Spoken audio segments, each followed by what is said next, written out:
I'd like to show you now the Hamsa breathing meditation.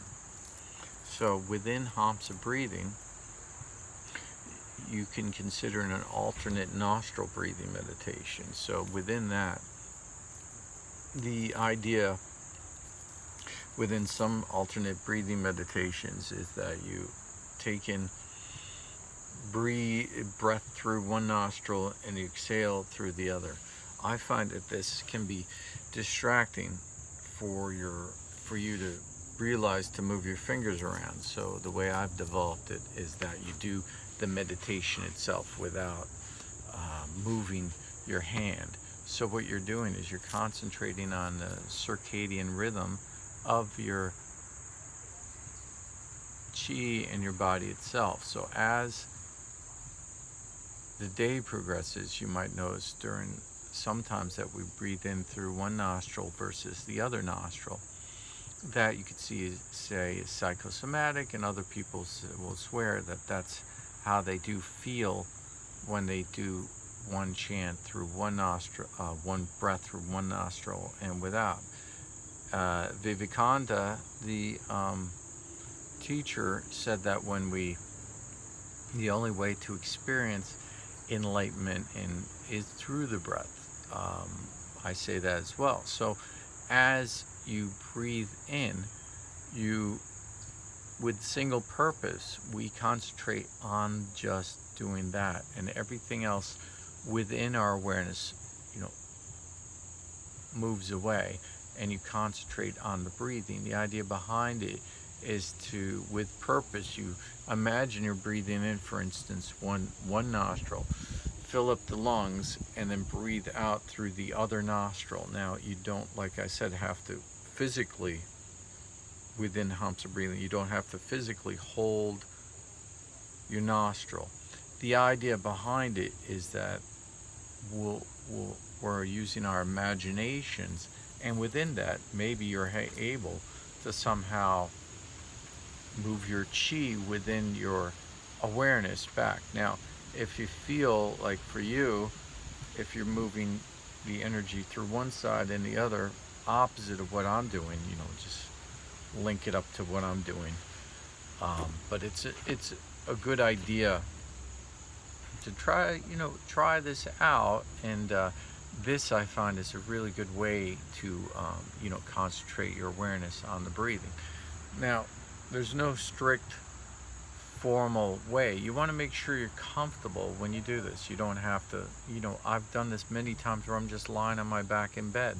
If you're falling asleep while you're doing a meditation, that's all right. So you're going to be getting in information perhaps during that sleep, and when you wake up, like for instance, I would fall asleep sometimes if I laid on my back and did a meditation. I would find that when I woke up, my body was rested, but I would go into the meditation again, and it would be a more deep and more powerful meditation than I did the first time. The key about this is never giving up, So what we're going to do is right now, we'll do the breathing. So get yourself comfortable again, and I'll count you through it. So it won't be so great for me because I'm counting it for you, and when I say counting, the breath. So we're going to take in, just feel your lungs, feel the air come down to your, lower lungs. And then middle and upper, and exhale. And as we do it, we're going to breathe in through the left nostril, hold, breathe out through the right nostril. Breathe in through that left nostril, hold, and just breathe out through the right nostril. You want to do it where it's breathe in, where it's normal. And we're just concentrating, not even on my words, you concentrate on your own breath. So I'm going to let you do it to yourself, and we'll do it, just breathe together.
I'll stop there. Could have kept going. Interestingly enough, I had some small pollen particle was starting to get sucked up into my left nostril, and I was trying to limit it so it wouldn't get sucked up while I was doing a meditation with you, but I thought that was very funny. And it was interesting how I was trying not to let it distract me. So as the world will move on while you're doing meditations and certain things, it ends up being more challenging when you hear noises and things happen. And for instance, mosquito landed on me, things like that while I was doing certain, the lights hitting me a certain way, which is always interesting. So it's like you'll be balancing on a balance board and somebody's throwing, balls at you. So you're trying to always try to keep your awareness centered, which is neat. So I thought I'd talk about that and do that with you. There's another breathing meditation that I came up with that's very, very powerful. And I did this, I believe it was last year. I came up, I don't know if you could see me with the light. I came up with this last year, and it ended up being very transcendental for me. So at the time I started swimming an hour almost daily in a large Olympic-sized pool that I had access to for a while. And that was really, really wonderful. And I ended up coming up with this breathing meditation while I was swimming. And there is some really deep spiritual information about this that I'd love to share with everybody. But within this, I'm just going to share the swim technique that I came up with, and I'm calling it Hamsa Swimming Breathing. That's it. Or you could say it's Hamsa Swimming Breathing Technique, or Hamsa Swimming. Really neat. So as you do, swim, like for instance, I'm going like this and I'm kicking with my feet. I really need to illustrate this, but I think if you're a swimmer, you understand what I'm talking about.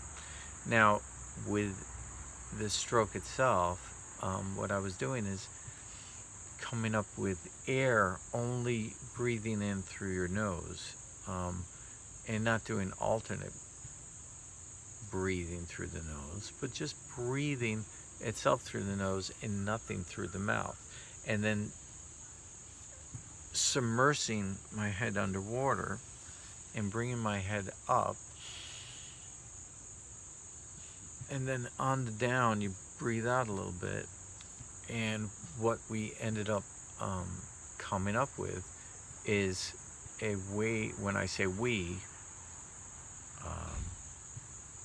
this is, it gets deep, like the higher self, God came up with, angels, was there, the recess behind the nose was enhanced, changed.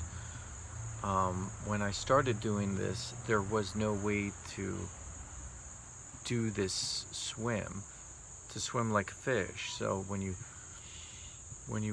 swim up and breathe in, and then you would just get the water in your lungs every time. There was no way to hold it. There was no space. If you noticed with now the COVID-19 and what they're doing with this long thing they put up your nose, and they could swab like the back, almost touch the brain that way. That wasn't the case before. So the nasal passage was modified to accommodate this breathing technique. So it's an evolution that I helped come up with. So when we breathe up into here, we create this new pocket of space, and that way, when now you could go underwater and you could breathe up and breathe down. It's so enjoyable to do, and to swim this way without breathing through your mouth. It's very meditative. And if you haven't experienced Hamsa swimming, the Hamsa breathing swimming meditation, or you should try it. It is the most fun you can have when you're swimming, really, now that you could say galactics came up with, as I came up with, together we came up with this swimming technique, which is quite amazing. So when all it is you're doing the stroke and you're kicking, your legs, like that way. Breathe up out of the water, breathe down, and you go underwater and breathe up. So you're submersing your head and coming up like a fish. You're swimming like a fish, and within the swimming like a fish, the water's not going up into your lungs anymore, down your throat, because we now came up with this new evolved, as we go into 5D, the fifth dimension, with an ascended master like myself helping to evolve the body form. We came up with this new template that within the back of the nose now, that is a cavity, a space that now allows this. So I thought it'd be neat to introduce it for people to try, and if you didn't know that this existed, now you do. So try it on your own. Now, as editing happens to reality like this, it was always in existence this way. So there can be people that said that they've done this in the past and they're very familiar with this type that didn't exist before last year when I came up with it, but now it altered everything. So this is something new, but it's very interesting, and I would say to people, if you're, depending on where you are on the earth, while have this beautiful weather available, if you could go swimming and try it out, I think you'll really enjoy it. And I went into the ocean and did it, and it was so much fun. I didn't want to stop. It's neat to swim like a fish. Anyway, if you have any questions, like, subscribe, share, of course. And if you have any questions, let me know in the comments. But try this, all the meditations out that I showed you, and then try the Hamsa swimming out. I think you'll really enjoy it. It's fun. So you're just breathing in only through your nose, and you're swimming. People weren't able to do it before, so it's really neat. Anyway, namaste.